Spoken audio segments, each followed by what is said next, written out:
All right, good morning, good morning.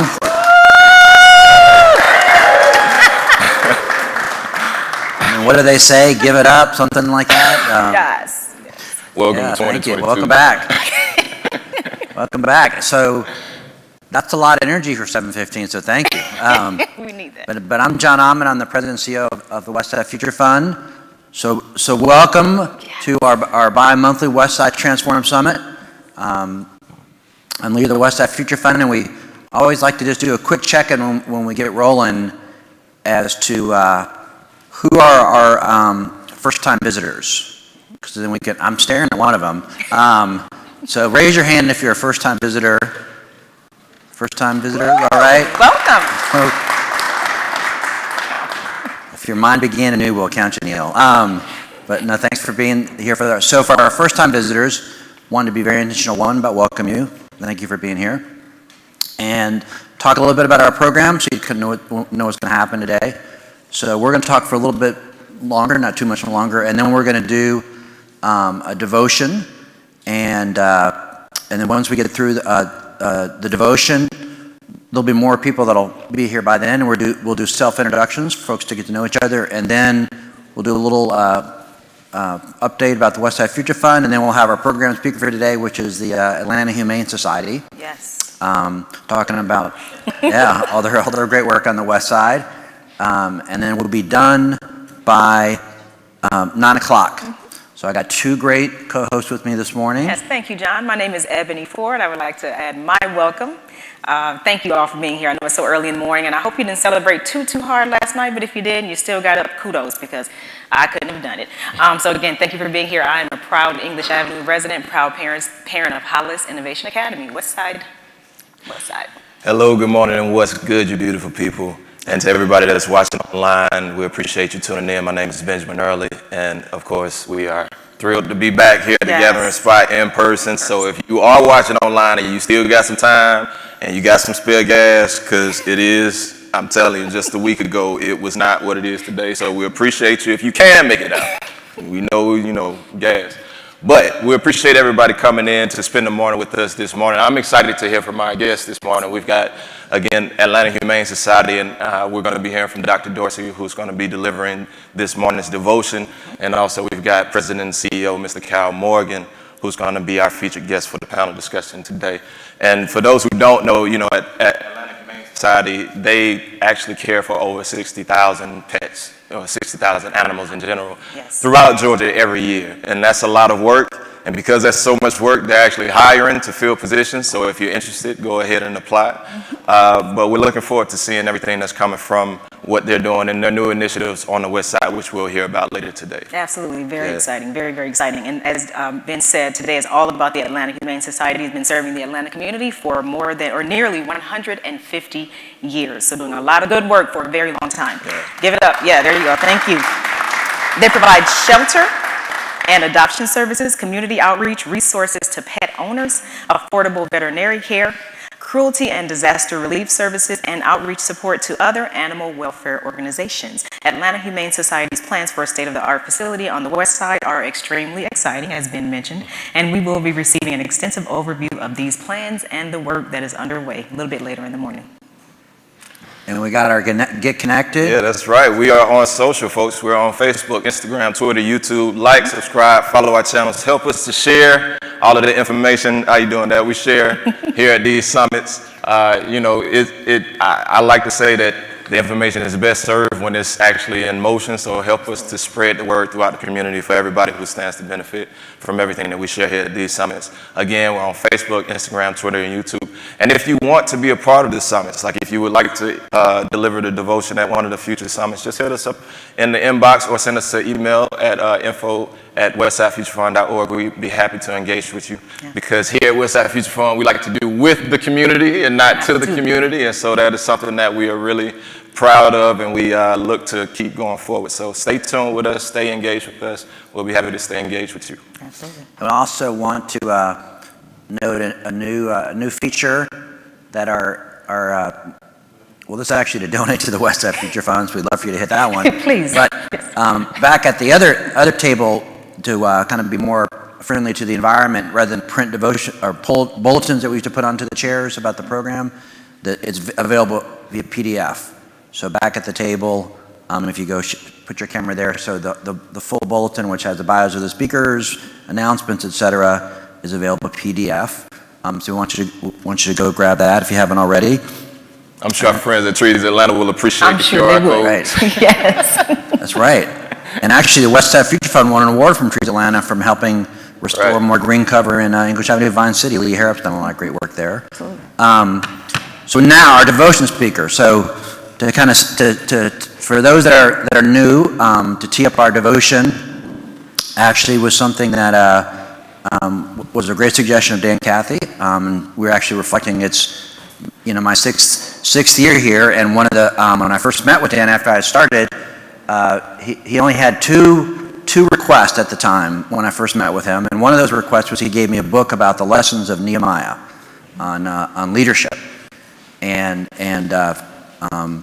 using for those that don't know, from the Old Testament, the story of Nehemiah going back to Jerusalem, the cupbearer to the king, called back to Jerusalem to help restore Jerusalem. The first part about it is rebuilding the wall, but then the real lesson, for me anyway, as you read through Nehemiah, is the lessons of leading a community and building community together on a common set of values.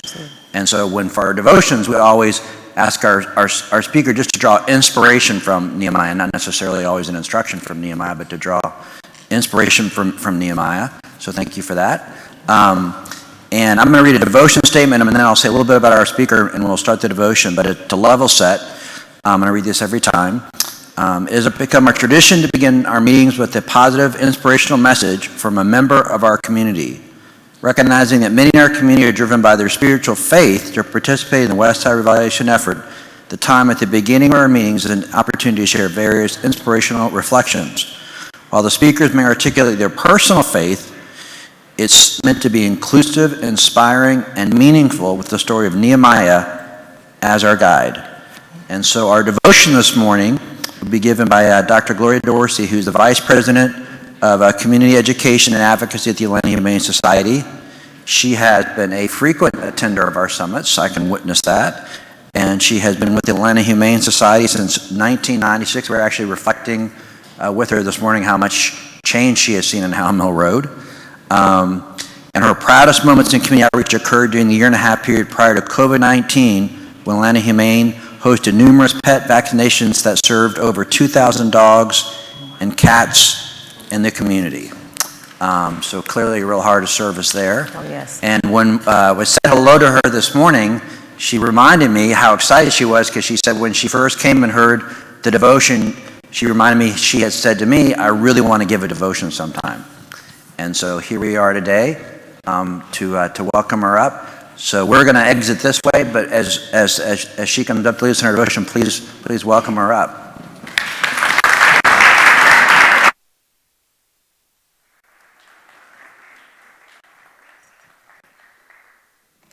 Good morning. I am so happy to be back at the gathering spot after over 2 years.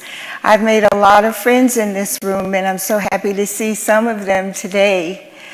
And I'm especially happy to offer a devotion during National Pet Week. I've entitled the devotion Nehemiah's Reimagined Vision, and my favorite part of the book is Nehemiah's prayer in chapter 1. And I won't recount that prayer now, because I, like Nehemiah, would become overwhelmed with emotion. And so I encourage you to read it when you have time. So let's recount what we know about Nehemiah.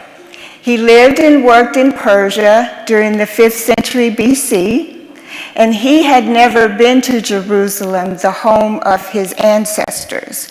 But when his brother told him that the people in Jerusalem weren't doing well, Nehemiah was so overcome with grief that he prayed for days to figure out what he could do to help the people. And so in about 4 months, he made a plan, and And in chapter 2, he went to his employer, the king, and asked him to send him to Judah, the city where the wall needed to be rebuilt. And the king said yes. And so Nehemiah arrived in Judah. He went to work, and in 52 days, the wall was rebuilt. And that occurs in chapter 15. But in chapter 8, it's where Nehemiah's reforms for the community come into view. And it's at this point where I have reimagined Nehemiah in the 21st century. And his reforms have been reimagined as a vision, but he'll have all of the leadership skills that we admire about him every time we read or hear his story. Nehemiah, this 21st century Nehemiah he'll be persuasive in getting the supplies and the materials and the supports that he needs to execute this reimagined vision. He will convene a team of people who believe in the vision. He will delegate the important work, persevere in the face of challenges, and 21st century Nehemiah is a visionary who welcomes opportunities to partner with other groups in the community who are there to help. And so this community looks different and the challenges look different. And through the lens of an animal welfare organization, the families who live in the community look different. And as you can imagine, the 21st century family looks very different from the 5th century family. In the 21st century, most of the homes in the community have pets. And not only do they have pets, but we know that by virtue of our own personal experiences and also by extension through our family and friends. And so we have some ways that we embrace our pets. We refer to them as, we refer to ourselves as their parents, and then we refer to them as our kids with fur. And not only that, but we have some very clear ideas about what we want for them. We want them to be able to eat food that is appropriate for them, and we don't want to have to miss a meal ourselves in order to do that. We want them to experience long, healthy lives for as long as possible. And we also want to have access to affordable veterinary care when our pets need it. And so I'll give you some reasons why I think that this issue is important to talk about through the lens and in the context of community improvement. If you recall, or if you've had a chance to read the story of Nehemiah, then you know that when he went to Judah, his entourage wasn't just a group of people. It included animals who made that trek with them.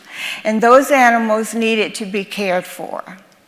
And then even in the book of Genesis, as we read the creation story, we know that animals were created before people. Not because they were more important, because humanity was the crown of creation, but God would ultimately delegate the care of animals to us. And then the third reason that I think it's important for us to think about this issue of animal welfare is because the Atlanta Humane Society has been in the community for nearly 150 years. And so we haven't just reimagined what the community looks like. We've reimagined what our role as a good neighbor looks like. And we will lead with the same heart that Nehemiah had for the community, except that our focus will be different.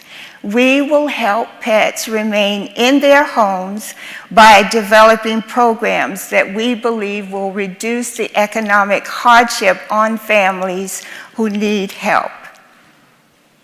And we know that God never changes, but God knows that the times that we live in change, and He expects us to lead by providing new ideals and showing new ways to express His love. And so please know that the Atlanta Humane Society wants pets to live long and happy lives just like the pet parents do. And we believe that we can do that by helping pets to stay in their homes with their families. And we can also help families not have to make difficult decisions about whether to rehome their pet or even relinquish them at shelters if they should experience financial hardship. And not only that, we believe that the voices of the residents will be important in helping us to execute this reimagined vision. And as Westside communities become safe and humane, other communities will do the same. So we invite you, the residents of the community, to join with us in this reimagined ideal, in this reimagined community. And before I take my seat, I would like for each of you to join me in a prayer as I pray for the community. Okay, everybody ready? Most gracious and loving God, thank you for everyone under the sound of my voice who considers themselves to be a community transformer. Help us to bond with each other for the greater good so that our community will be safe and humane and a model for communities everywhere. You have enabled us to do our part, and we embrace the opportunity knowing that you love people and pets too. Our hearts and minds are open to a reimagined community. And we believe that you will bless our efforts as we work together to bring glory and honor to your name. We thank you for all that you will do. Amen. All right. Thank you, everybody, and don't forget, we're all Nehemiahs.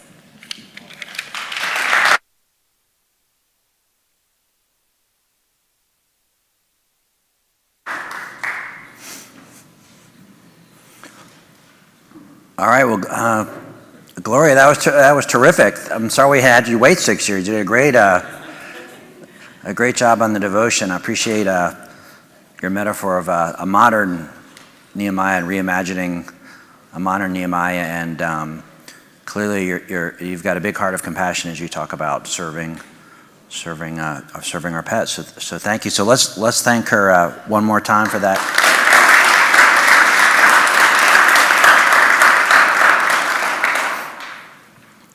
All right.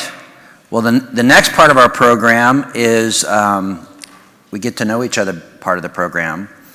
And so for those that are here for the first time, in just a moment, I'll start walking the room with this microphone.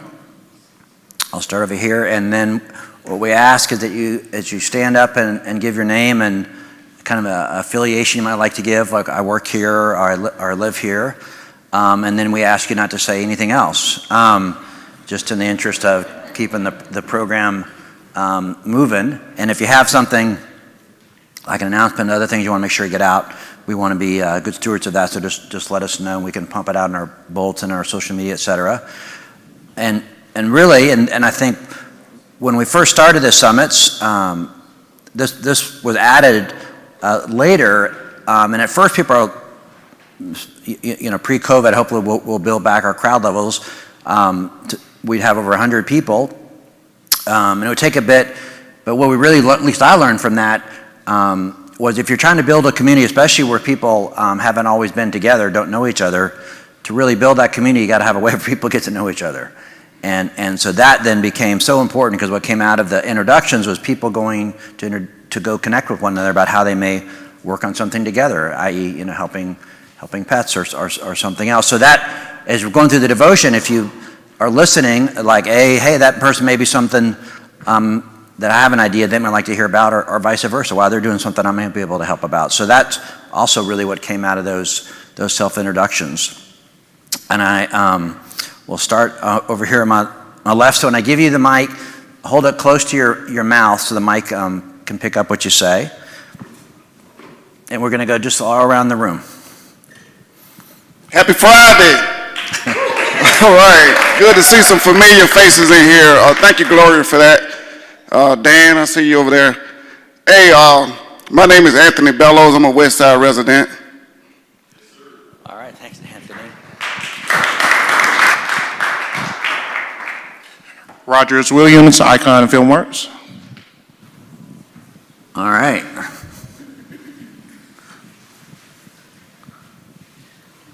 Joy Hallinan, Atlanta Humane Society. Morning, James Tyson, Atlanta Humane Society. You can help me here, yeah. Quinn Ryan, Atlanta Humane Society. Thank you, Quinn. Good morning. I'm Faye Hammonds, Atlanta Area Council, Boy Scouts of America. Good to see you. Thanks, Faye.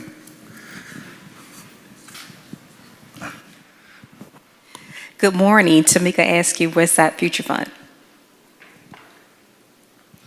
Good morning, Nicole Jones, Westside Future Fund. Good morning, everyone. Kelsey, Westside Future Fund.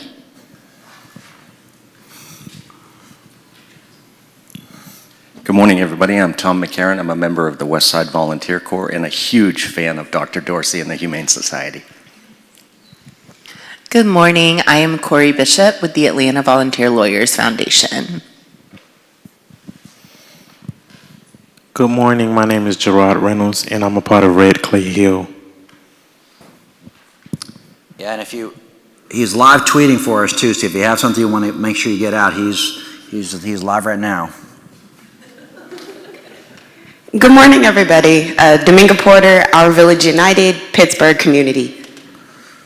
Thank you.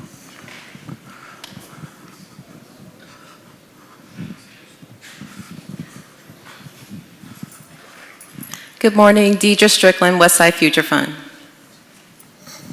Good morning, Quisandria Turner, Career Rise, and Westside Works. Good morning, Crystal Williams, Westside Future Fund. Lee Harrop, Westside Future Fund. Good morning, Marnie Pittman, Westside Future Fund. Good morning, Raquel Hudson, Westside Future Fund. Good morning, everyone. Crystal Walker, Westside Future Fund. Hello, Natasha Anderson, Westside Future Fund. And if you're wondering, yeah, that's about our entire team just got introduced. Daryl Peak, Icon Filmworks. James Hammond, Icon Filmworks. Brandon Brando, TMPAV. David Herring, TMPAV. Misty Kelly, TMPAV. Brandon Brando Sr., TMPAV. Jamel Evans, TMPAV.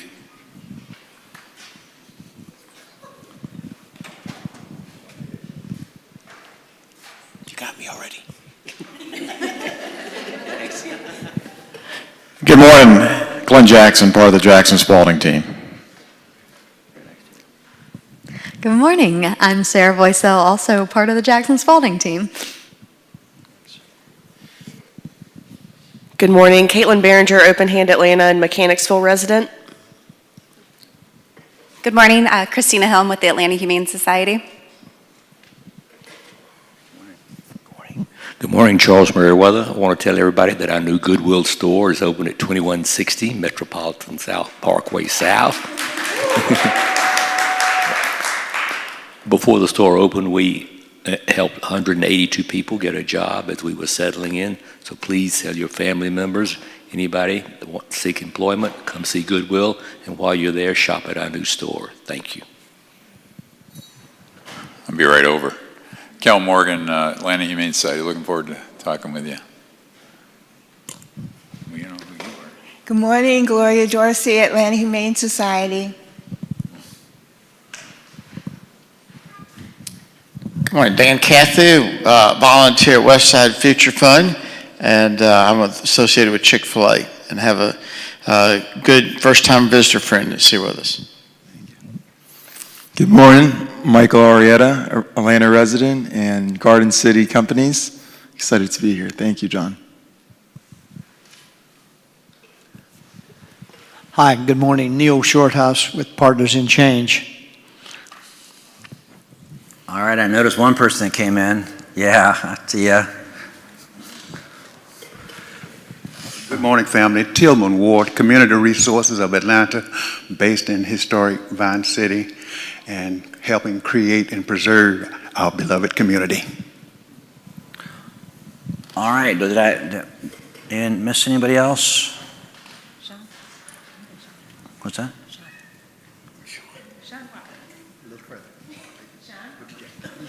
I'm totally, oh, sorry, man. Sean Watwood, Mercedes-Benz Stadium, the Home Depot backyard. I've just been ahead of my head. I had done it, so that's why I was like, sorry. All right.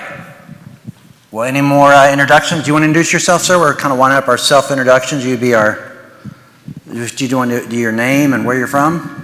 Michael Tyler, and a very good morning each and every one. And I'm here from Atlanta, former employee of the city of Atlanta, and glad to be here. Awesome, thank you. All right, well, Benjamin, I think this is where we kind of do a handoff. Right, so we did our in-person check-in, so let's see who we got on social. I know we have more folks here, so that's going to be, what's up, Cassandra? What's going on, dude? How you doing?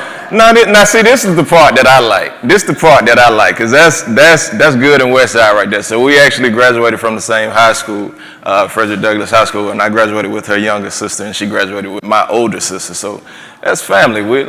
Hey, good to see you. Good to see you. And my mama said, hey, by the way.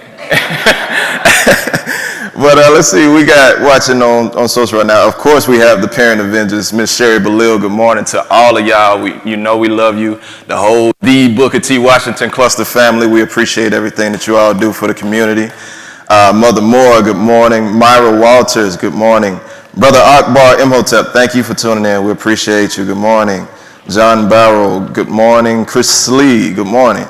And of course, we've got Mr. Douglas Dewberry and Natasha Anderson. Natasha is a part of our team, and she's a wonderful addition. We appreciate all the work of all of our team members and everything that they're doing to help contribute to this revitalization work. And speaking of the team, why don't we go ahead and show you all our mission, vision, and values for Westside Future Fund. As, again, we like to do with the community here and not to the community is very important, a very key distinction to make. And there we are. We've got our dedicated team at first. We've got our regular team that works in the office, and our office is right over here. It's 970 Jefferson Street. You are free to come through, do a tour with us, come visit, come see the work firsthand, come be in the space with us. It is a community space, so we are, hoping that people will come and engage with us more often, especially now that we've sort of revamped the building, thanks to the work of a lot of partners involved in helping to revamp that building to turn it into what it is today. And it's right off of the Westside Connector Trail, which connects to the Beltline. So it's a great passerby type of location. So come out and see us. And of course, we've got our board of directors. Our board is an all-volunteer board. These folks do not get paid for the work that they do with Westside Future Fund. So, and speaking of, our chair just walked in. I see you. You know you're not gonna get away. Good morning, good morning. And we appreciate everything that they do, our board of directors, everything that they do to contribute to the revitalization effort. Of course, this is not a one-person type of deal. It's not even a one organization type of deal. Everything that we do, it is a collective effort, and it requires partnerships, key partnerships, and these are some of the folks who help it come to fruition. And again, our beloved chair, Dr. Tatum, just walked in. We appreciate everything that you're doing. And of course, we've got our team slide, which you saw earlier, but We're going to move on to, our PRR program. So the programs related program is offering low interest loans to local minority owned businesses. This is important. Anybody who is from the West Side or is aware of the legacy of the historic West Side knows that from the time of the Civil Rights Movement, the historic West Side was a hub for black business. It was a place where, black business thrived. And so helping to continue that legacy and to sort of revamp that, we are offering program-related investments, which are low-cost loans to local business owners to help them not only stay on their feet, but to give them the resources they need to continue to thrive throughout the community, continue to expand black business throughout the community, which is very important because at this point in time, there are a lot of resources moving into the community, but that also brings anxiety for those who are legacy residents and legacy business owners to wonder whether or not they'll be able to keep up with the change of pace. So it's very important that we make sure that this revitalization is equitable, meaning that it is offering opportunities to not just new residents and new business owners, but to the ones who have helped make the community what it is today. So we appreciate Truist and AT&T and PNC Bank for making this program possible. We appreciate everything that you are doing to help uplift business on the West Side, and we continue to look forward to engaging with you going forward. If you stay tuned to the end, we're going to be giving away 2 gift cards, one courtesy of Home Depot Foundation and one courtesy of Goodwill of North Georgia. We just heard one of our leaders from Goodwill of North Georgia speak about the new campus that they're opening. Mr. Charles over here, we appreciate you coming out. Mr. Merriweather, it's good to see you. But they, as he said, they just broke ground and opened a new location here off of Metropolitan, which is not far from the West Side, and we appreciate everything that Goodwill is doing to bring jobs and bring resources, economic mobility to the area, as well as Home Depot Foundation. Both of these organizations put in tons of resources, literally millions of dollars, to help revitalize not just the West Side, but the entire Atlanta community. So thank you to both of these organizations for everything that they're contributing. That being said, I feel like I done talked a lot, y'all. How y'all feeling? Y'all just over there chilling in the cut. I'm looking forward to it.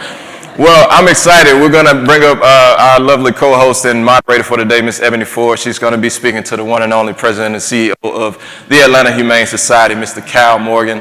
And we appreciate everything that Ebony does to help hold us down at these summits. It's great to work with great co-hosts here, Westside Future Fund. Well, thank you. Thank you. Thank you, Ebony. Thank you. I'm going to leave it to you, co-host. You take over, do your thing. Thank you so much. I appreciate it. He is just too sweet, just too sweet. So yes, we're definitely going to get into our panel. I think we actually have a video, introduction video for Atlanta Humane Society. So if you can, go ahead and roll that now, please.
Oh my God, that is adorable. What an awesome video.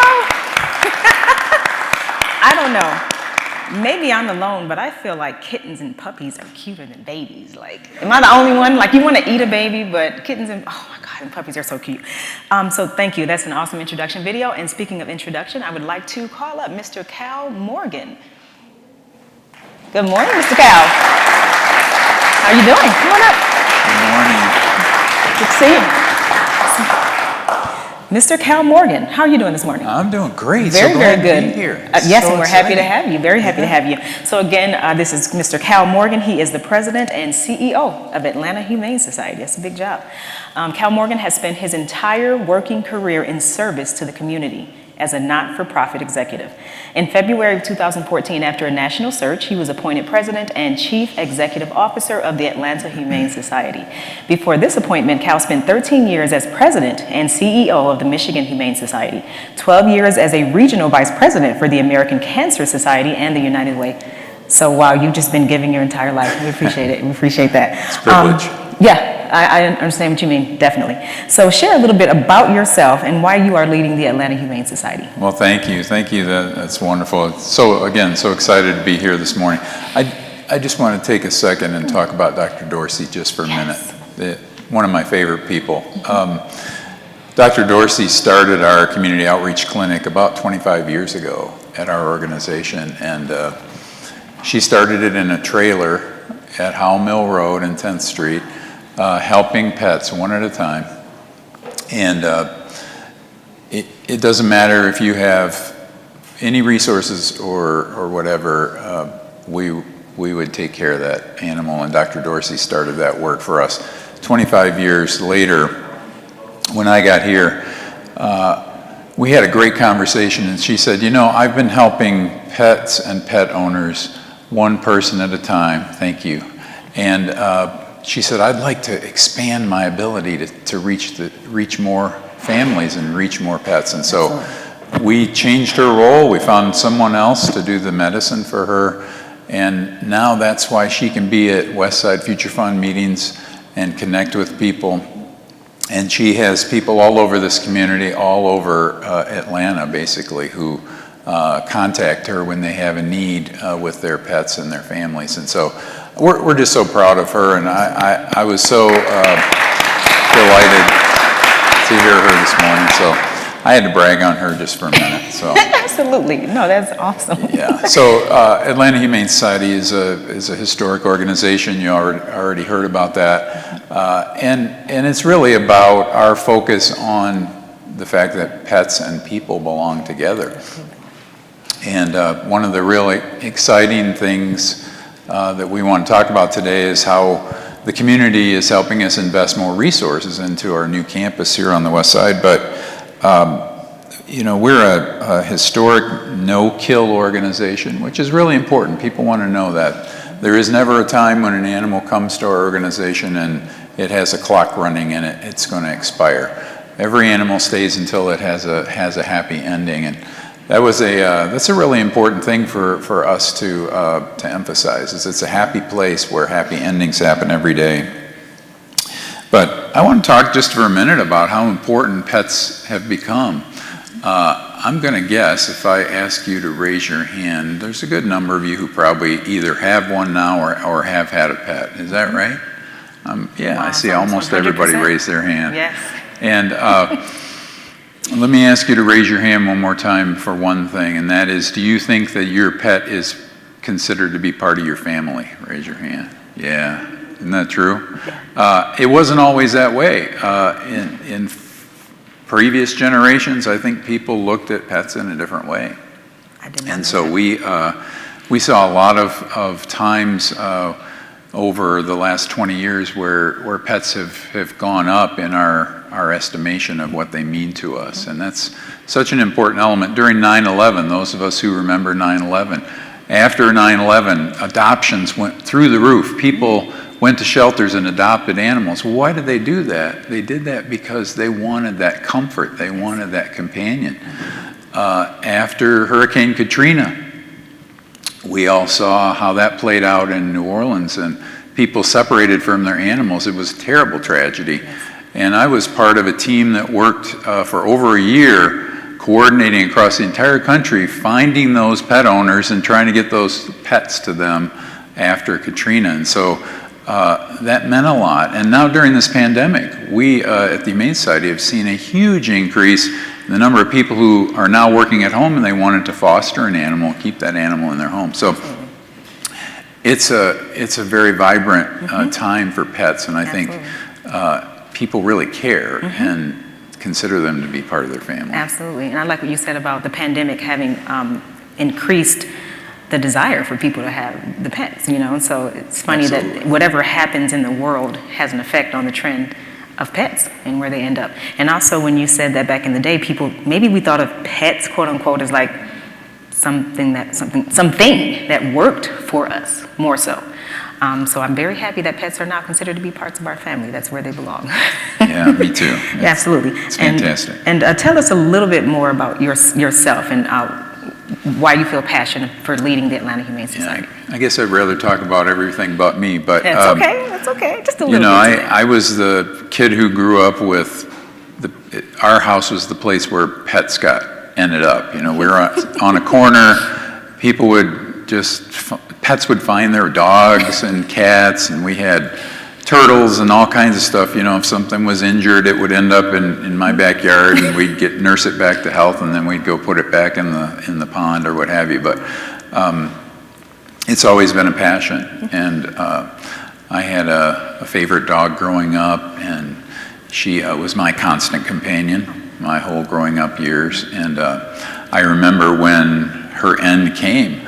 I'm a 20-something college student, and I just remember crying like a baby. You know, I stood there and cried like a baby because that was a really important relationship to me.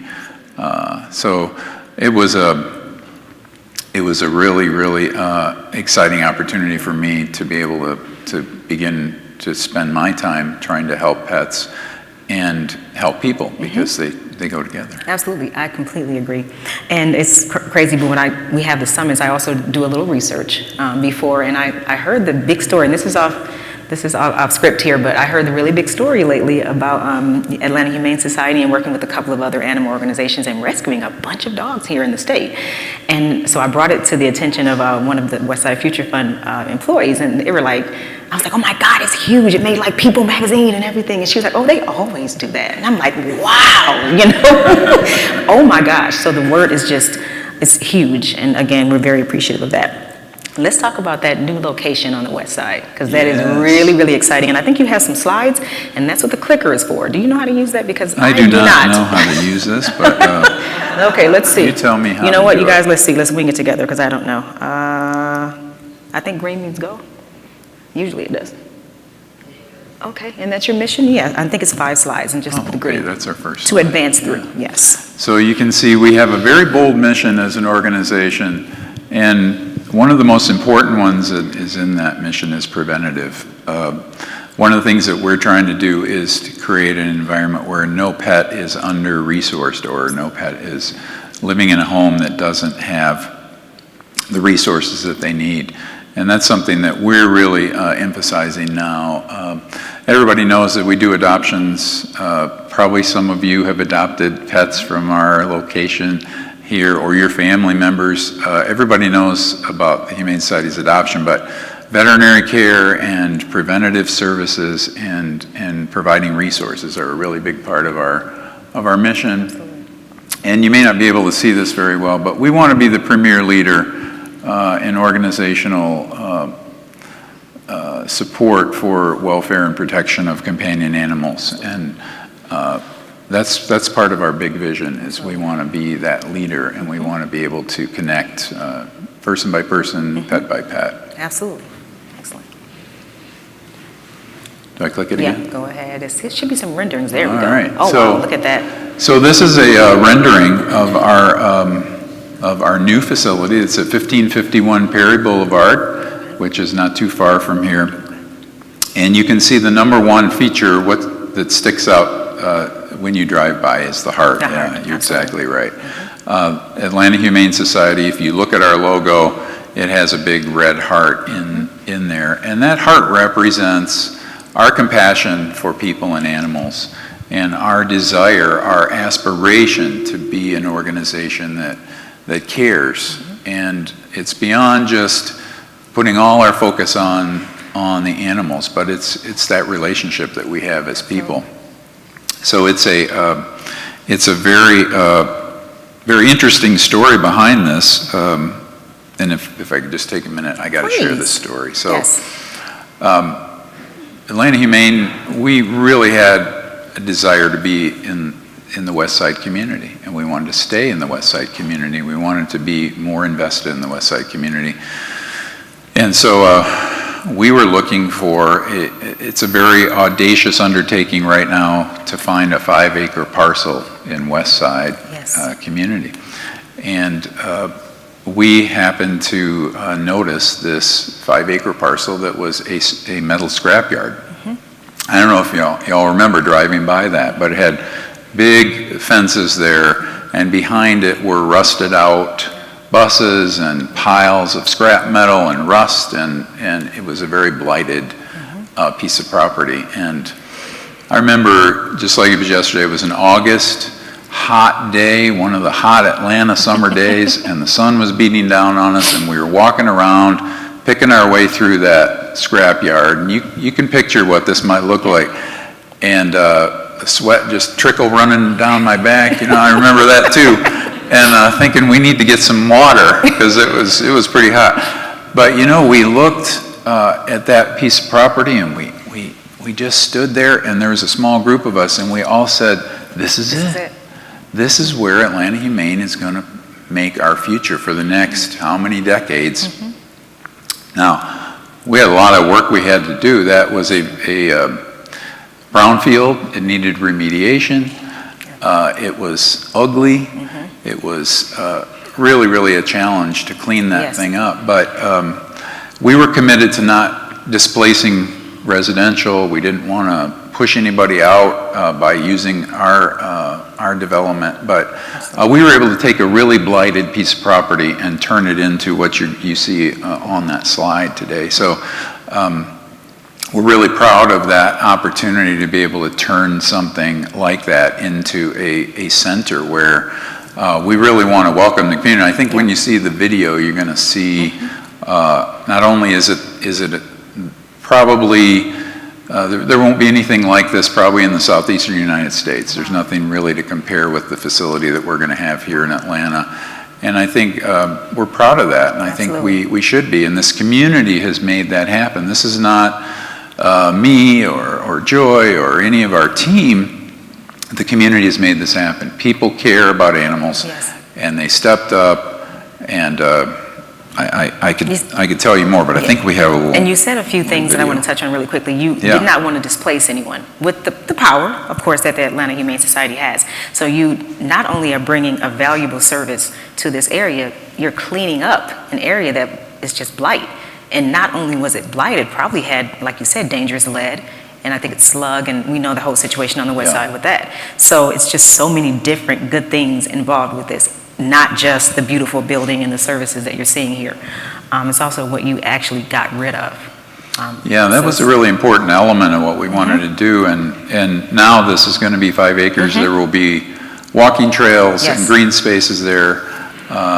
Trees Atlanta has been really wonderful. They have helped us plant a lot of beautiful trees on that property to replace the blight that was there. And people will be welcome. The community will be welcome there to come, walk your dog, bring your dog, just come and look at dogs, look at cats. We'll also have you'll see in here a big community room, an auditorium space, which we want to make available to the, am I supposed to push this next? I was going to say, let's do the next one, I think there's like 5. Thank you for the cue. I get going and I forget. You're fine. So this is what the lobby will look like of the space. So it'll be welcoming and open. People will be able to come in and find their way where they want to go. We'll have beautiful bright spaces for the animals. For those of you who are passionate about animals like we are, there is extraordinary elements here that are amazing for animals. There's nothing like this that you can find anywhere. They have playrooms? They're going to have big playrooms, jungle gyms for the with jungle gyms for the cats. Yeah, you see them on there. Everything's a jungle gym to a cat, but this is especially. Now that isn't a child in prison back there. Just so you know. Let's put the kids in the When we did that drawing, I was like, should we show that child back there? That's something called a catio, and so the cats will have outdoor. They can go out on an enclosed patio, or a catio, so they can get fresh air and enjoy a little bit of that experience and not be always cooped up inside. So the baby's getting fresh air. It's They just can the way get of fresh looking air. at it. Yeah, he's Yes. not in a cage. He's That getting little fresh boy's air. getting lots of fresh air Yes, now, which is absolutely. very healthy. And you can see this is our small dog area there with beautiful places for the small dogs to be housed. And then this is the auditorium space I was telling you about. It's going to have a beautiful view of the Atlanta skyline. We have a balcony on the side, and we have a lot of space there. So if y'all ever want to have a gathering there, we really want to bring the community into our space. Now, and the beautiful thing is, everybody who comes to the meeting gets to carry off a pet with them under their arm. On their arm. No, I'm just kidding. I tried that on for size just to see what people thought about that. I like but it. They thought maybe that's not the best idea. But of course, people get to go down and look at the pets when they're in our building. So that's awesome. And I think we actually have a video as well about the Can we show that video now? About 100 years ago, a group of citizens gathered at the corner of Howell Mill and 10th Street in the city of Atlanta because they cared about the future of animals. And about 100 years later, here we stand again with the same purpose in mind. The legacy of Atlanta Humane Society is about caring for animals. So while we're leaving our historic location, we're moving slightly west in our community on Perry Boulevard. And it's an amazing opportunity for us to make an historic impact in the same community for the same animals with the same intensity and passion to be able to serve the animals in need in the city of Atlanta and beyond.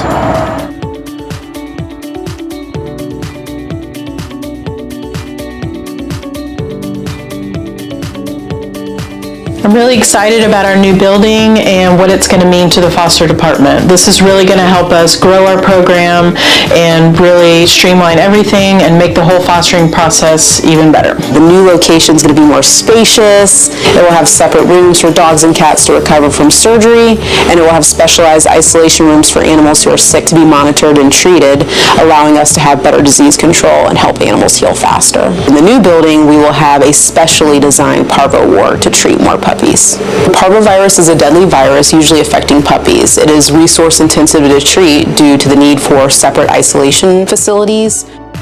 One of the more challenging things about our current building is the space that we have in our dog runs. They're pretty tight and close together, so we don't have a lot of separate space for those dogs that might be dog reactive or might need more of a quiet environment because of their stress levels.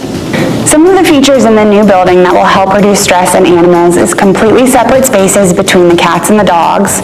We're also going to have indoor-outdoor options for dog kennels as well as special outdoor catios, which will help provide environmental enrichment to both dogs and cats. And we're also going to have separate kennels for our stressed out animals that need a little bit more work, a little bit more time to decompress and relax. That's a little bit quieter. We also have a lot of office time for those dogs that need to go out of their kennels and come find a nice place to relax for a little bit.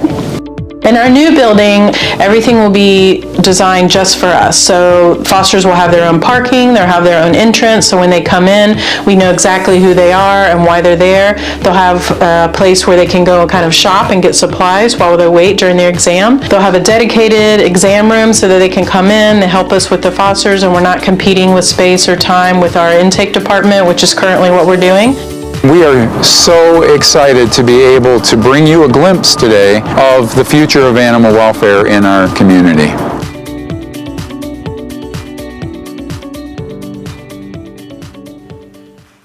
That looks incredible. Pretty cool, ain't it? Yes, it is. I can't believe the thought, so much thought. And are they actually going to, excuse me, I just really don't know too much about it. They actually give surgery?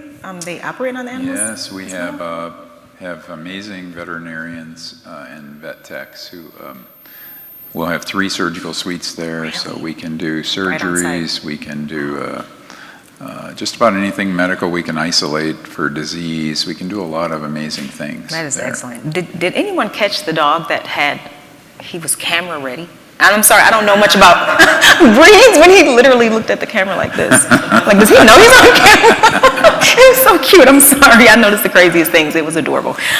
So ahead of this opening in the new location, how are you guys active on the west side in anticipation of Yeah, so our number one goal is we want to be more engaged in this community. We want to connect with more people.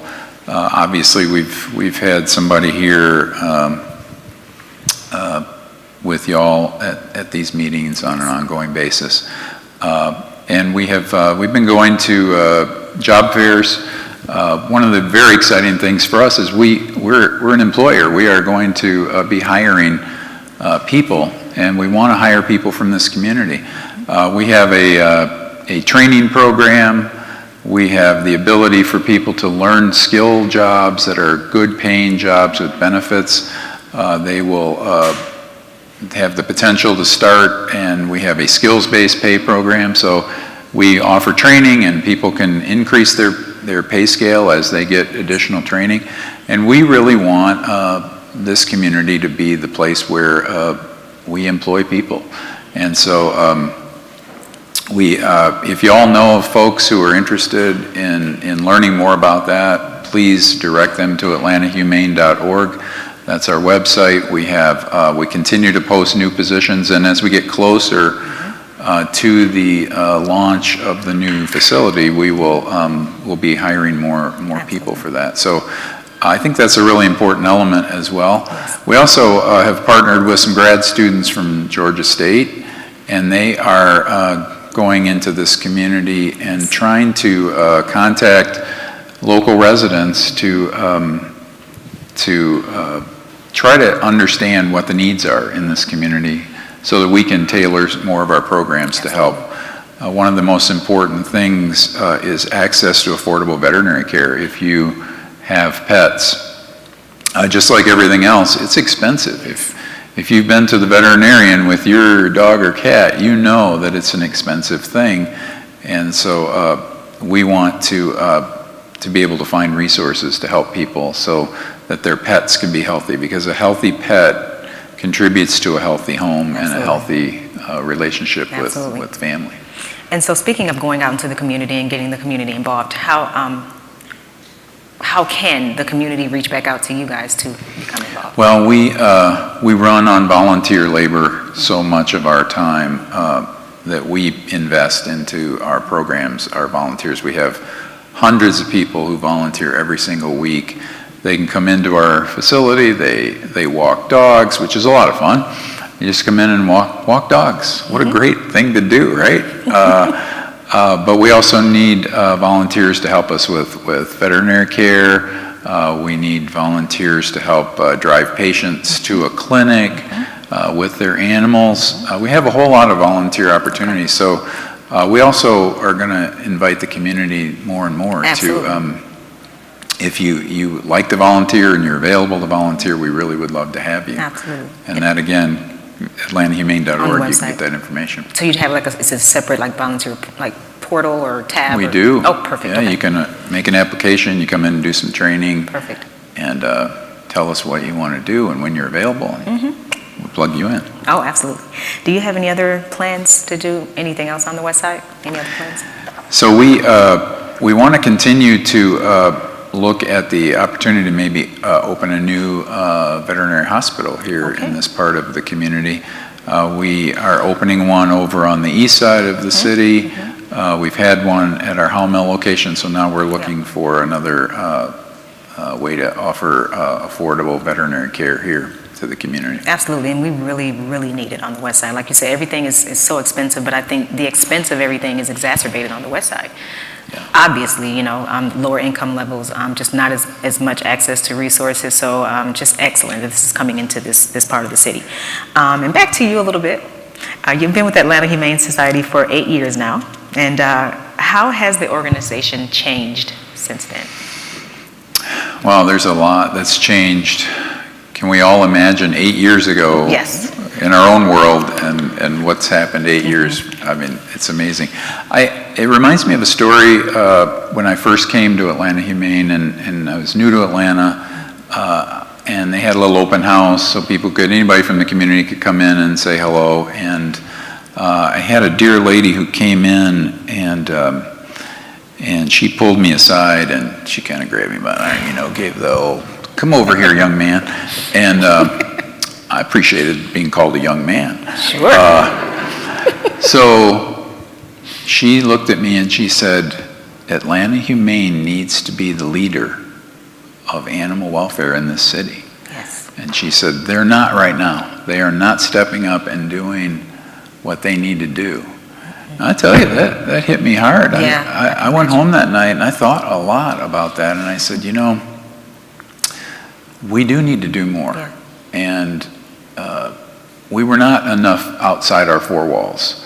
Atlanta Humane was very focused. We were an animal-centric organization that really just spent a lot of time focused on looking at animals all the time and never looking at this community, never looking out to see what the people need. Absolutely. And what was going on. And so that was a catalyst for our conversation with Dr. Dorsey and so many of us that started thinking about, okay, let's get out of our comfort zone. So now we work with 19 human service organizations in partnership. And during the pandemic, I don't know if you all saw this, but we started a food program because during the pandemic, so many people were laid off. They didn't have the resources. And so we began giving out free dog food, free cat litter, which we got donated. People were happy to donate to us, and we say, hey, we want this to go into the community to help people. Then we found Meals on Wheels already had seniors and other people who were homebound who had pets, and they were taking their Meals on Wheels food and giving it to their pets because they didn't have pet food. So we said, okay, why don't we give you pet food so when your people deliver to your seniors and your homebound people, then give them a bag of dog food and take care of their pets. So that program has taken off. Meals on Wheels runs that and continues to run that.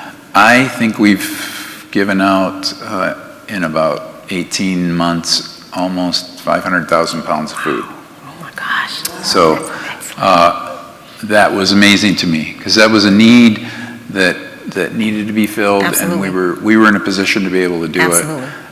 And so we need to find more ways that we can support the community in that way. You know, somebody here on the summit maybe a couple of months ago mentioned the term, I think, relational equity. And so, is that what it was?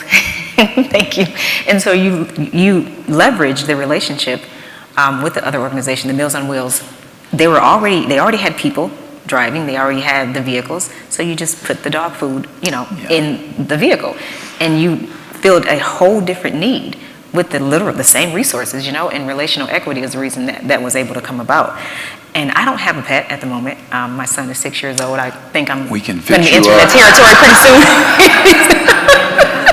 He's asking for a baby brother or sister at this point. I'm like, you got a better chance with the dog. Okay, so cut it out. But so I may be entering that territory sometime soon. We can help you out with that. I'm sure you could. So I don't have a pet. So during COVID, when the kids were at home, so Atlanta Public Schools and of course other partners, they kicked in there because a lot of children, they get their food at school and they may not have a lot of food at home. So their biggest meal source is being at school. So when the children are at home, who is going to fulfill that need for them eating what they would have eaten at school? And so they were delivering food throughout the community. It never occurred to me until you just said that there were pets who were also there and did not have the resources. So it's mind-blowing to hear the story about delivering the food to the animals. Yeah, I think actually we might have a video for that. Do we have a little video about that? We have one coming. Am I too soon for that? No, I think you're just... I am terrible. You're okay, good. Here we go.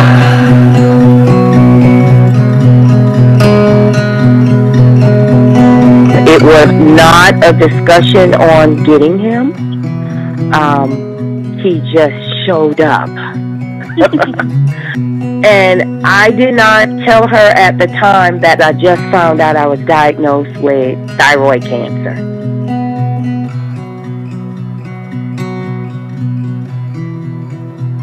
He became very attached to me, and I didn't know why. I knew I wasn't feeling very well, but he knew more about me than I knew about myself.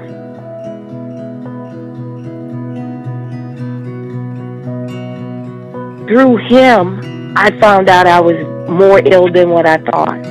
I didn't know at the time I was having many heart attacks. And I didn't know that I had a sleep apnea problem. And I told my doctors what King was doing, and they said that's probably what drew him to waking you up at night.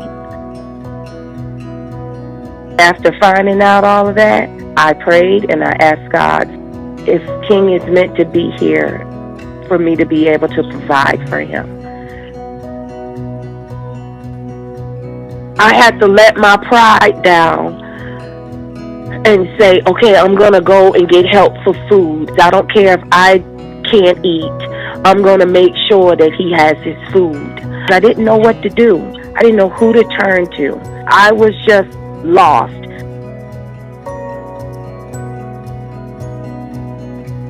To hear that now I can get help with food and you guys offer this for free. I was blown away. I needed him. I keep saying, is he really a dog or is he a guardian angel?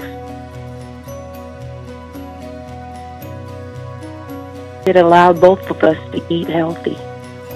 It allowed me not to have anxiety and have peace. I realized it's not a hand out, it's a hand up from Atlanta Humane Society helping me.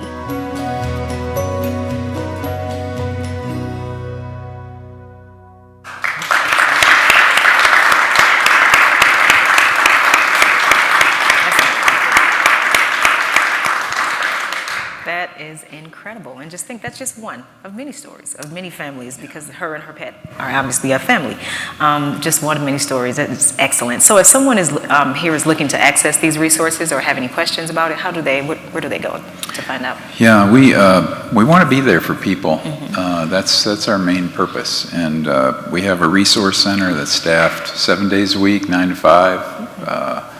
From a phone call standpoint, I don't know if we can put the number up, but I can give you the number. It's 404-875-5331.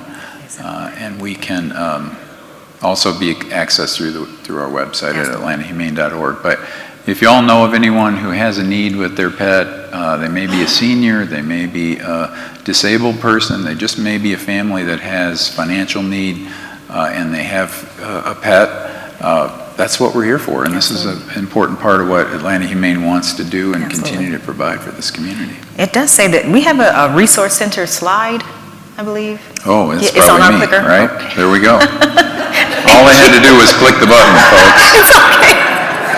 There it is. It's okay. You didn't know you were coming here to help out with the production today, did you? We appreciate it. Production is not my strong suit, obviously. Well, you're doing very, very good. We are a little bit early, but I noticed you have some great notes here. Is there anything else that you wanted to share that you had that I didn't ask about? Yeah, Putting you on the spot here. I think, I have one more story. Yes. We have a million stories, but another situation that we had was, and this happens also so often, is a dear lady passed away, and she had 2 cats. And what happens to those cats when the family member passes away? And I know all of us have faced those situations. And so this lady, she had children who took the cats, but ultimately those children ran into a situation where they just couldn't keep these 2 cats. And so people sometimes feel very desperate because they don't know what to do. They don't know who to turn to. And so fortunately, they contacted us and we were able to work with them. It was a very difficult thing. These cats belonged to their mother and they were part of their family, but they just couldn't keep them. And there's a lot of drama, families have drama. Yes. And guess who's right in the middle of that drama? Is those pets. And so often we find that. And part of what we want to try to do is be available to people when those situations happen so that we can help. And in that, of course, I'm telling a happy ending story because they're all happy endings. Those cats came to us and we were able to find loving homes for them, and those cats are doing well. And the children were so grateful because we were able to help them through a difficult time. And I keep going back to that heart that I said was so prominent. it's a heart issue. We want to help people with these kinds of issues because pets are such an important part of everybody's lives, and that's where I think we can live in that space and we can help in that space. We can be good neighbors, which we want to be here in the Westside community, and so we welcome the opportunity to help anyone that anyone comes across that may have a need. Absolutely. And I think we have a little time to take some questions if there are any from the audience or the audience at home. Mr. Shorthouse? How are you financing the new center? Oh, wow, you know, that was in my notes and I skipped right by it. Thank you so much. We were able to do a capital campaign, and timing is so perfect for Atlanta Humane Society always. We kicked it off at the beginning of COVID. And of course, we were really a little bit concerned about it, but the community has stepped up tremendously. We had a $10 million campaign, and we were very fortunate that the Arthur Blank Family Foundation stepped up and named our campus. So it will be the campus will be named after the Blank family, and they were our lead gift for that campaign. So we are right in the last finishing touches of finishing up our campaign, but we will be fully paid for 100% when we move in day one. Wow. And yeah, that's amazing.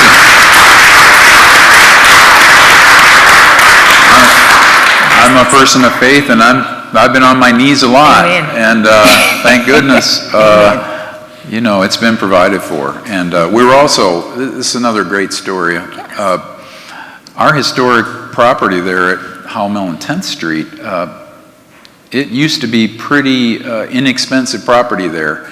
Wow. The value was pretty that. low for those of you who remember what it used to be. But over the years, they had the foresight to buy lots when people sell their lot, and they put together 2 acres. And we were able now with the real estate in that part of town, we were able to sell that 2 acres for $10 million. You made a little bit of a profit, huh?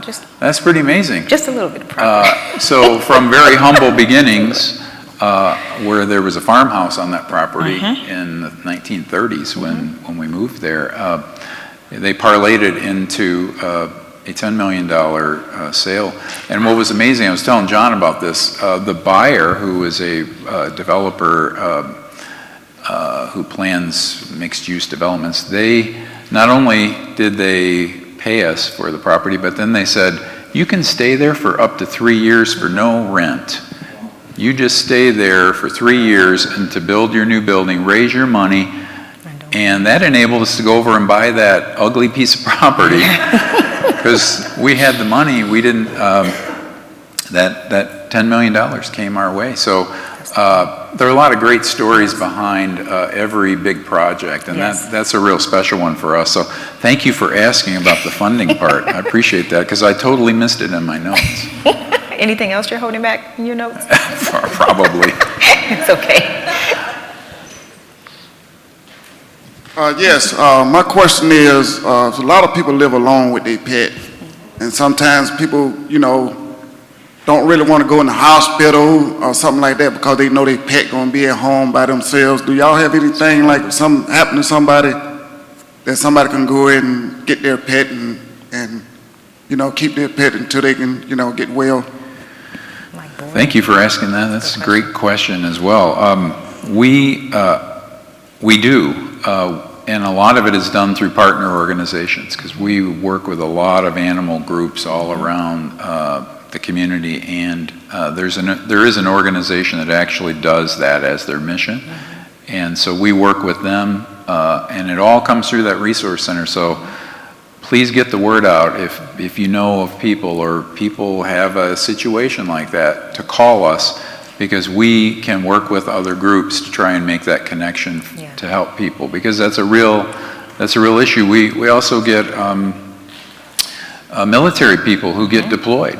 They have a pet, all of a sudden they get word they've got to go overseas. How can we help them not have to bring that pet to us and give it away if we have a way to do that. So sickness, hospitalization, sometimes people get forced to move out of their house or out of their apartment, and a lot of we're trying to influence more and more, but there are a lot of landlords who will not let you bring a pet to your rental property. So we try to work with people to try and help them in all those situations, and thank you for asking that. That's a terrific question. Raise your hand if you got a question. There. Yes. You mentioned companion pets. I'm familiar with the seeing eye dog and the pets that sniff out harmful odors at great distances. What about hearing? You might mention if you know of other benefits that we might not be aware of that pets offer.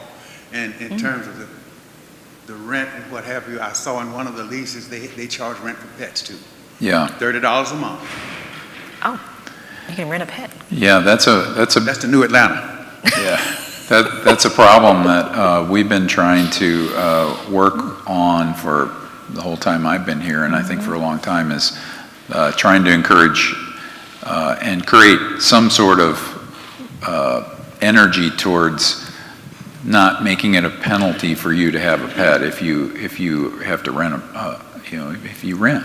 And so that's an important thing. And there are also service dog opportunities as well for people, and those are accessible again through our resource center. If you know of someone who might benefit from a dog that would be an assistance dog, and those you see those are much more popular now as well, not only for blind people but people with other disabilities. It's very helpful. There are animals, in that Leslie story you saw, animals are so good at being able to watch out for people. Absolutely. And it's a great benefit for a lot of seniors particularly who, if they have a pet, they can be an alert for things that happen, maybe when a senior falls or when they have a problem. There's a lot of really great resources. Animals are amazing companions for all of us. Absolutely. So thank you for that question, sir. Thank you. I need a little clarification. I'm not sure, did you say you can rent a pet or it's $30 a month, like on top of your rent if you have a pet? Okay. Yes. Purveyors of rental property, condos, and what have you. Gotcha. They had a fee for having a pet. In your and rental then that was a property. $30 a month for a pet. Yes, and that's pretty low right now. It's probably even higher than that. I'm so sorry. I thought that you meant you can rent a pet. I'm like, what, for photo shoots? Or like, what would you rent a pet for? And I'm sure somebody heard me say that, so I had to clear that up. I'm like, no one's gonna think I'm crazy here today. I'm sorry. I got it now. Thank you for the clarification. Any other questions? And I don't know if you're watching our feed. If you're watching social media and have a question, Sure, there's. you can put it up there too. Do we have other? Okay. So what about, you mentioned service pets, which, I think everybody can appreciate. But, I'm a proud parent of a ferocious little Chihuahua. He would eat your heart out. Now let me tell you something about my Dobie. Dobie is all of maybe a foot tall. His name is Dobie? His name is Dobie. I love it. It's short for Professor Dr. Doback. Thank you very much. But when I tell you he is the baddest dog in the neighborhood, he literally ran a 4-foot pit bull out the yard the other day. That's just how he gets down. But, I noticed he's my first pet. And so I noticed at times when, I felt down in the past, he's been a sort of therapy dog for me. And that was just by happenstance. And so do you have any special programs for therapy animals? Do you bring in a lot of them? How do you, sort of reintroduce them to society after they've left from their previous parents? Yeah, we get so many opportunities to bring animals in from different programs and services like that. We don't particularly train service animals. We work with a lot of organizations that come and look at our dogs and find the ones that are going to be great companions, and we work with a number of those organizations. They used to focus only on pure breeds, So leader dogs for the blind and places like that, they would only have certain breeds. Well, now they're realizing that mixed breed animals, which are the cool thing to have now, they're the most popular thing to have now, is a mixed They mix the names breed. and it's so cute. People love to tell their story about how they rescued a dog from a humane society, whatever. Now they're using more mixed breed animals for all of those specialized training programs. So it's very, very helpful for them to be able to work with humane societies like Atlanta Humane and others to be able to do that. And we also have a program which I should have mentioned called Companion Pets for Vets. So veterans or people who are active duty or retired military can come and pick out a pet at no cost whatsoever. We cover the cost for that through donations, and then we support those pet owners who are veterans. A lot of veterans have come back with PTSD from being in combat, and in fact I met an ex-Marine who told me that his dog, as he put it, saved his life, because he said he came back, he had terrible PTSD. He was placed, he got one of our dogs, and he said, I was on the verge of considering ending my life. And he said, that dog was a reason for me to get up out of bed every morning and take care of that animal. And he said, it got me back on my feet. It got me back to the place where I could get whole again. And those kind of stories happen. They're real. Animals make such an impact on people. So if, again, I use you all as resources. If you know a veteran or someone from the military and at some point they're interested in having an animal, we can do that. And it's a really important, also another very important program that we have to help them. That's excellent. I have unless somebody else has a question. Ben, is there anything on social media? No, not right now. Just a lot of people showing their love and support for. Yes, and we appreciate that too. Thank you.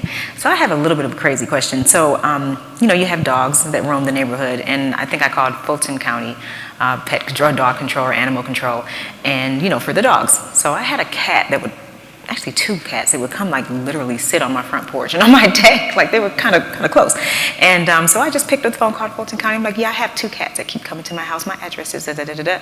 And she was, after I just tell my whole story, she's like, well, ma'am, those are free roaming animals. We don't pick them up. And I said, my God, you're right, because they're not like a threat. Yeah. So then I got off the phone. I'm like, well, what do I do now? Like, what do I do? And eventually they just stopped coming. But so if you have animals in your neighborhood and you don't want them to be hurt, they're probably not eating on the streets, and they're not a dog or somebody that you can call the animal control on or for. Is there any resources for that, like cats? Yeah, we get that question a lot through the organization. A lot of people get confused. The Fulton County Animal Control and Lifeline organization, they contract with the county to run the shelter for the county, and their role is for public health and safety. So they are required, if there's a dog you have that is in your yard or whatever, and is maybe a stray. Absolutely. So their job, and they're chartered with the requirement to bring those animals in. And they have to keep them for a certain amount of time, and then once that time is expired, then those animals can be placed somewhere. So they're a great partner with Atlanta Humane. We go every week regularly and take animals from them so we can find homes for them. What we normally do is we say, hey, what are the ones that have medical needs, that have medical challenges? We can then bring those animals to our medical facilities because we have the resources to do that. Absolutely. The county doesn't have those resources currently to be able to do that.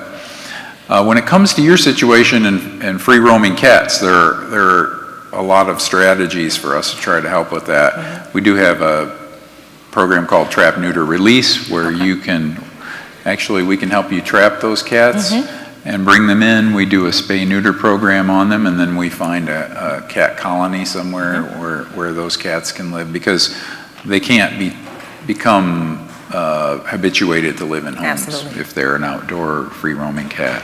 So we have those programs, but again, we have a lot of partners that we work with, grassroots organizations who can come and help with those cats. Absolutely. And if you don't want to make them your pets, My son wanted to, I of think that course. was smart. A lot of people think, oh, I'll just feed the cat today. Well, guess what? That cat's going to keep coming back. That's your pet.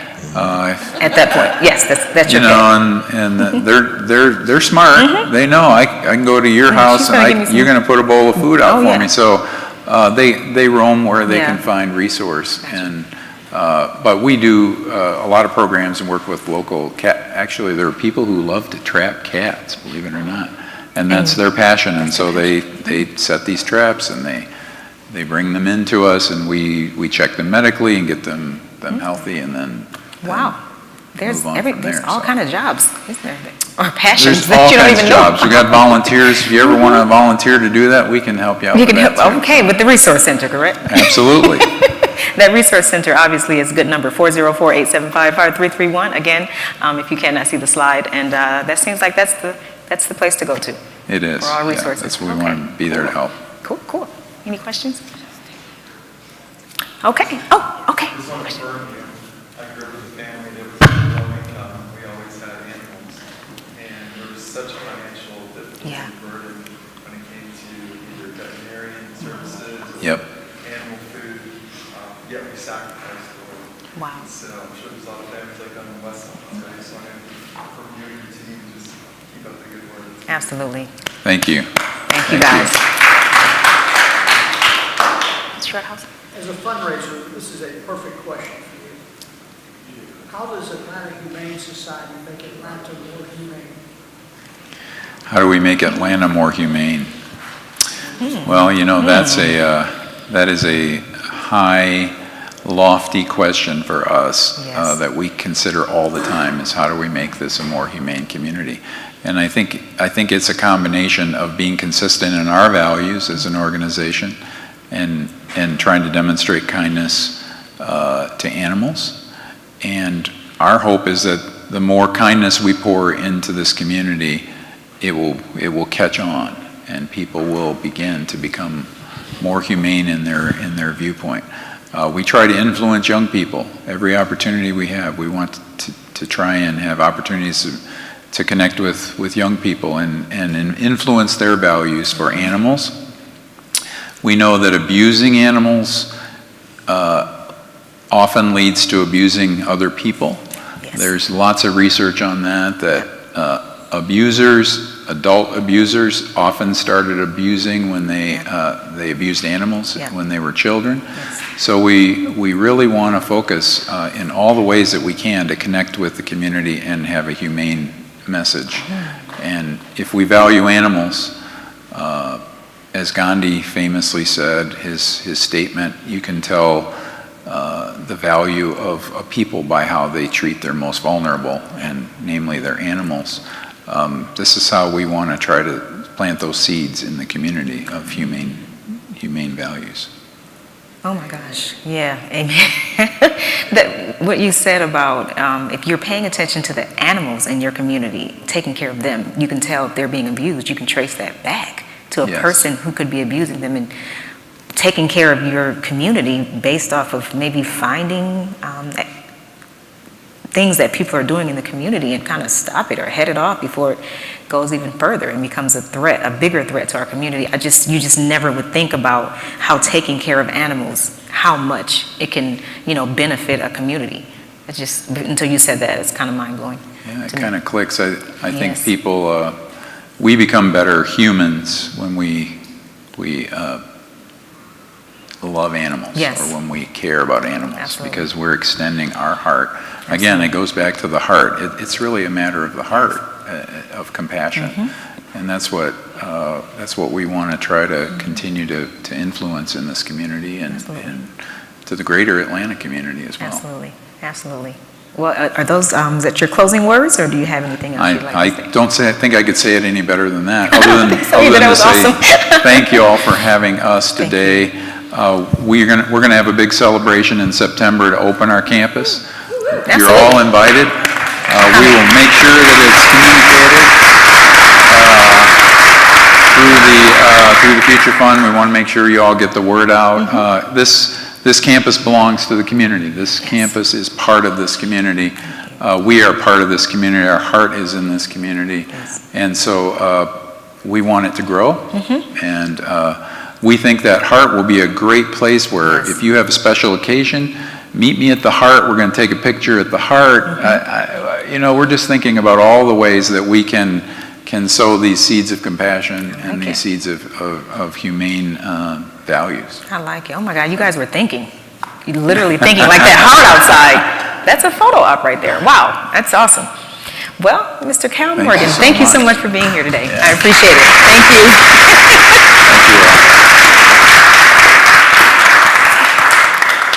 Okay, I think you can go ahead this way, and then they'll come up. All right. My co-host, Mr. John Ahmann, Mr. Ben Earley. Come on. Doing manly things. I see. Come on up. Don't leave me hanging by myself. Come on. That was a wonderful, wonderful conversation. We appreciate you holding it down. Thank you. And we got a little bit more work for you to do now because we're supposed to be giving away some gift cards. Yes, we are. But I wanted to. Did you move it around real good? Okay, because I don't want no cheating. I made it equitable. Okay, that's what we're about. That's what we're about. Okay, so again, no further ado. I hope you all registered because I don't want you to say, "Well, I didn't get a chance to put my name in there." Everybody, did you get your tickets? Okay, going once, going twice. All right, because we could put it back. We could do it again if we needed to. My sister actually just walked in. She is a first-time visitor. This is Miss Patrice Ford. You got something you want to say? You want to sing or something for us? Thank you for being here. I appreciate it. So she got up this morning, came to my house, picked up my son, waited with him, got him dressed, picked him up and dropped him off at Hollis, and then came back to be here with us at the summit today. So I got a little support, y'all, and I appreciate it. Thank you. Appreciate you. Okay, so again, without further ado, we are giving a gift card away today from the Home Depot Foundation, and the winner for that is, the number, I'm sorry, is 3990428. Lucky winner, appreciate you. Mr. Tyler, correct? All right. Congratulations, make sure you come up, and we'll get a picture, okay, afterwards.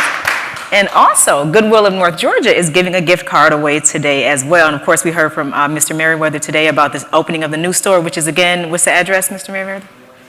2160 Metropolitan Parkway. It is awesome. I was there. I was fortunate enough to be there for the grand opening, and I bought me a few things, and I'm going back to get me some more things. It is awesome, okay?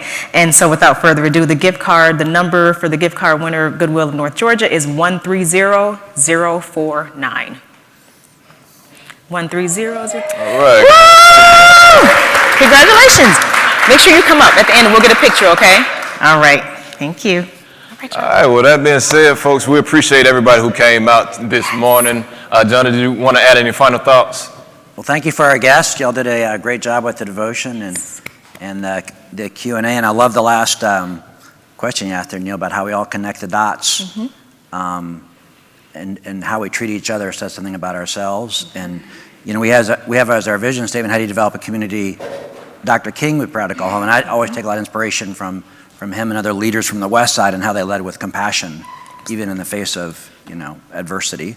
So appreciate that and all the great work y'all are doing. So maybe we'll thank our guests one more time. Yes, absolutely.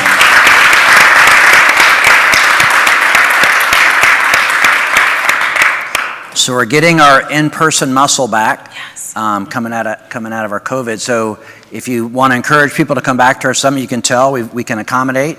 So get the word out. We'll be back in 2 weeks. And also, as we build out our program for the rest of our year, if you have ideas about topics that you think we ought to cover or folks we ought to feature, please let us know about that.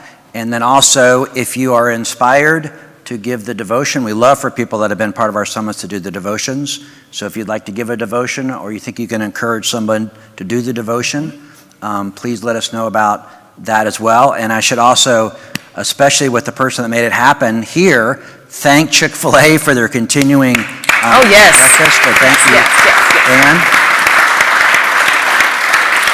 And all the support that Chick-fil-A has given to the West Side. And I know the Beloved Benefit's coming up soon. I was reading about it last night. Y'all got some great Grammy-winning artists lined up, and I know the the big heart for the West Side to raise money for us and other not-for-profits doing work on the West Side. So thank you for that. And maybe we can have before that, a program in the Beloved Benefit. We talked about that too, yeah. All right, well, awesome. Well, any final words? Last words is just thank you all for tuning in and thank you all for coming out. Like I said, gas is not going down anytime soon, so we appreciate the sacrifice this morning. And everybody who tuned in on social, again, we're on Facebook, Instagram, Twitter, and YouTube. Please be sure to like, share, subscribe, follow our channels. All of that good stuff help us to spread the word throughout the community. Absolutely. And again, we'll see you back in 2 weeks. Until then, y'all be safe. Love you.